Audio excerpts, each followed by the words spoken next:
नाजरीन, आपको आगाह करें कराची से, जहां हमारे नुमाइंदा खुसूसी जावेद इब्राहिम मंगी के मुताबिक गवर्नर सिंध इमरान इस्माइल से chairman Pakistan cricket board Rameez Raja की गवर्नर हाउस में मुलाकात।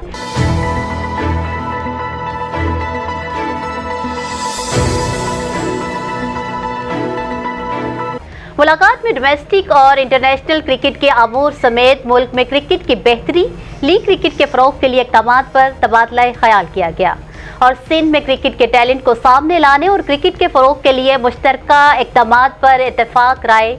नाजरीन, आपको बताएं कि गवर्नर सिंध इमरान इस्माइल ने कहा कि सुबह सिंध में टैलेंट हंट कैंप का इनेकाद किया जाएगा। गवर्नर सिंध ने कहा कि पाकिस्तान में टैलेंट की कोई कमी नहीं, पूरी दुनिया पाकिस्तानी क्रिकेटर्स के टैलेंट को तस्लीम करती है और खिलाड़ी मुल्क के नुमाइंदे और सफ़ीर होते हैं। पूरी कौम की नज़रें आप पर है और वो पाकिस्तान क्रिकेट टीम को हर मैदान में कामयाब देखना चाहती है। जबकि दूसरी जानिब रमीज राजा ने कहा कि वज़ीर आज़म इमरान खान के एतमाद और पाकिस्तानी आवाम को मायूस नहीं करूँगा। न्यूज़ स्टूडियो से फिल वक्त इतना ही। मज़ीद खबरों और अपडेट्स के लिए देखते रहिए BBC 11 हेडलाइंस न्यूज़।